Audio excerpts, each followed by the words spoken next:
Hello and welcome back, ladies and gentlemen, to another episode in my series on The Witcher lore. If this is my first video you're watching, then hello and welcome. My name is OKGov and I'm here to do the best job I can in explaining the lore of the Witcher world. In the last video we looked at the Caretaker, but today we're going to dig a little deeper and see what we can uncover on one of the coolest looking monsters from inside of the game, those being the Shaelmmar. A fun little fact about them too before we get into the main video is that they were actually meant to be included into the base game, but had to be pushed back to the Blood and Wine DLC. And as to why that happened, I can only imagine it was because CDPR ran out of time in development and had to push the game out as quickly as they could because they'd already had a few delays, so it was one of those things that could have never even made it into the base game, but was eventually included inside of the DLC. To start with, these creatures are from the class known as relics. A relic is a very ancient being, those that have been around for centuries and some even before the conjunction of the spheres. And for those of you who don't know, that was the event that put many different races and monsters into a single world and basically created the Witcherverse as we know and love it today. So the Shaelmmar themselves are incredibly interesting looking creatures, and I've always felt there was an air of them being very majestic and proud. From the way they move and the way they act, they seem a little more intelligent and there's a certain wonderment about them. However, they are undoubtedly very, very dangerous monsters. They reside deep underground and are burrowing creatures, spending most of their lives beneath the earth, hence not being particularly well known about. They are blind monsters, and in order to navigate the passages and the tunnels that they dig, they use something called echolocation. Echolocation is something where a creature emits a call outwards to their environment, listens to the returning echo that bounces back, and via that they know where they should move and what's around them. That means everything from enemies to walls, and it's almost as if it creates a three-dimensional space inside of their heads that they can use to navigate the area. Bats also do the same thing, only they do it with their ears, and as to how these creatures do it I'm not too sure, but it could be something to do with the curved plates on the back of their neck, which could be used as some kind of radar dish, but I couldn't really say, and it sounds kind of ridiculous out loud.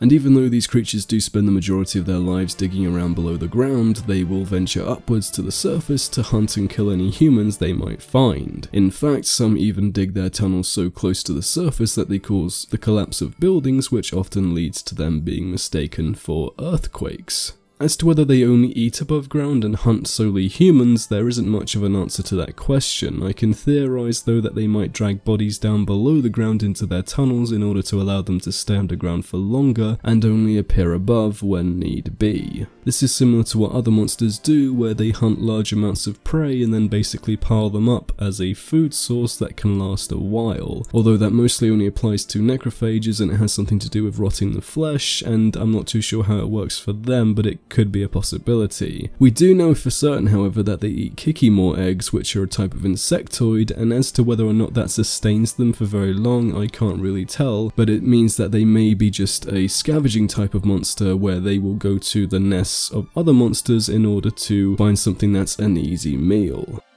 And although they are ancient creatures, that doesn't mean to say they don't fall prey to being the subject of cruel displays, such as being trapped and injured inside of an arena, fought and slaughtered by Nilfgaard gladiators and Toussaint knights, it being a tradition long carried out by both countries respectively, and one that undoubtedly draws a very large crowd. In Nilfgaard, they are normally fought by slaves that are trained in order to deal with such beasts, and there are times when the arena masters will even pit monster against monster.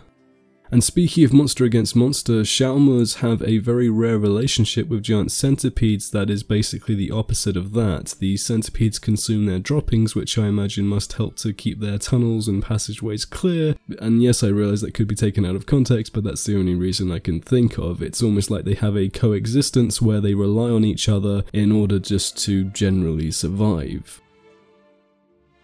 Inside of combat with these things, I'll give you a quick rundown of what you'll need to know and what you might need.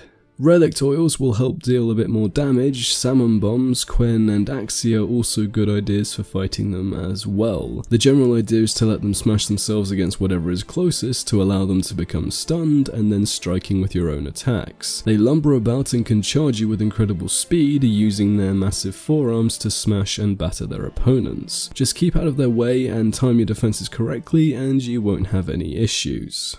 I will admit though that I did like these creatures a lot because they felt undeserving of being treated as they were. Even though they are monsters, there's still a part of me that feels for them, and just their whole appearance is honestly such a wonderful rugged design. And there is an important note to tell you as well that about the one that you fight inside of the arena, which is the Shaelmmar that comes from the Emperor of Nilfgaard, because when you fight him and if you spare him, it's necessary in order to get a very special sword that you can find later on, and it's basically one of the most powerful swords inside of the game, if not the most powerful.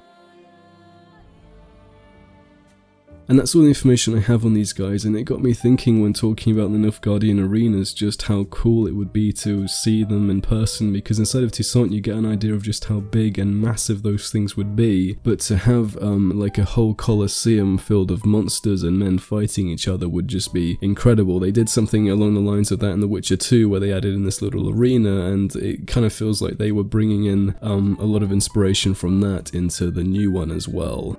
And it's also nice to have that kind of coexistence between two different monsters and having them have to depend on each other, because that's not something you would automatically imagine happens between monsters, considering the fact that, well, they're monsters and they're generally more primal and they're generally not as intelligent or compassionate, so having something where they have to live in harmony in order to let each other, well, survive is a pretty cool thing, because it shows a little bit of evolution in that way, where they need to keep this circle of life going. As always, thank you so much for watching, and if you enjoyed the video, please drop a like down below and consider supporting me on Patreon for the longevity of my channel. Even if it's just a cup of coffee, it's much appreciated. And if any of you are interested, you can join a Discord channel that's just been set up for anyone who's interested in talking about The Witcher, wants to know little details on the next videos, and I'll generally be posting more there than I will on Twitter or anywhere else.